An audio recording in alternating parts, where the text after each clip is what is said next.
Hello guys, ഒരു variety സാധനം കണ്ടപ്പോൾ കാണിച്ചു തരാമെന്ന് വിചാരിച്ച്. ഇതാണ് ഗൈസ് ഒരു മിനി ബാങ്ക്. ഇത് പൊട്ടിച്ചു ഗൈസ്, ഇത് പൊട്ടിച്ചിട്ടുണ്ട്. ഇത് പൊട്ടിച്ച് അങ്ങനെ പീസായി. ഇത് വെക്കാനായിട്ടാണ് കുറച്ച് ഇൻട്രസ്റ്റിംഗ് ആയിട്ടുള്ളത്. ഇതെങ്ങനെ വെക്കുന്നതാണ് കുറേ നോക്കി. ആദ്യത്തെ പ്രാവശ്യം ചെയ്ത് രണ്ടാമത്തെ പ്രാവശ്യം ചെയ്തപ്പോഴാണ് ഇതെനിക്ക് മനസ്സിലായത്. ഇതാദ്യം നമ്മളൊരു പീസ് എടുക്കും, എന്നിട്ട് ഇതിങ്ങനെ വെക്കുക. രണ്ടാമത്തെ ഇങ്ങനത്തെ ഒരു പീസ് എടുക്കുക, എന്നിട്ട് ഇതിങ്ങനെ. പിന്നെ ഇതിൽ രണ്ടെണ്ണം വ്യത്യസ്തമായിട്ടുള്ള രണ്ട് പീസുണ്ട്. ഇതിൻ്റെ സൈഡ് ഈ ഭാഗത്ത് ഈ സാധനം ഉണ്ട്, ഭാഗത്ത് സെയിമാണ്. ഇങ്ങനത്തെ രണ്ട് ഒരേപോലത്തെ പീസ് എടുത്താണ്ട് ഇങ്ങനെ വെക്കുക.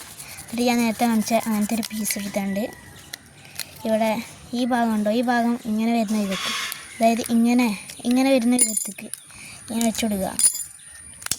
ഇങ്ങനെ നിൽക്കൂല കേട്ടോ മീൻസ്, നമ്മളിങ്ങനെ പൊടിച്ച് തന്നെ ചെയ്യണം. പിന്നെ ഈ ഭാഗം ഈ സ്ഥലത്തേക്ക് വരുന്നത്, അതായത് ഈ സ്ഥലത്തേക്ക് വരുന്ന വിധത്തിൽ അവിടെ ഇങ്ങനെ വെച്ച് കൊടുക്കുക. ബാക്ക്ഗ്രൗണ്ടിൽ നല്ല കാറ്റും മഴേൻ്റെ സൗണ്ടും ഉണ്ടാവും. മഴയല്ല, ഇടിൻ്റെയും കാറ്റും. അങ്ങനെ വെച്ച് കൊടുക്കണം. അങ്ങനെ വെച്ചതിൻ്റെ ശേഷം നമ്മൾ ഇതെടുത്തുകൊണ്ട് ഇവിടെ ഇങ്ങനെ വെക്കണം. അതായത് റാൻഡമായിട്ടുള്ള പീസ്. ലാസ്റ്റ് ഇങ്ങനത്തെ ഒരു മണി ബാങ്കിൻ്റെ ഓട്ടമുള്ള പീസില്ലേ, അതെടുത്തുകൊണ്ട് നമ്മൾ ഇത് രണ്ടും ഇങ്ങനെ നിൽക്കുന്നുണ്ടില്ലേ, അതിൻ്റെ ഈ സൈഡിൽ കൂടെ ഉള്ളിൽ കൂടെ എടുത്തുകൊണ്ട് അപ്പുറത്ത് കൂടെ അങ്ങനെ ഉള്ളിലേക്ക് വന്നാൽ ആദ്യം കാണിച്ച പോലെ ഇവിടെ കൂടെ ആണെങ്കിൽ നമുക്ക് ചില്ലറ പൈസ വേണമെങ്കിൽ ഇടാം.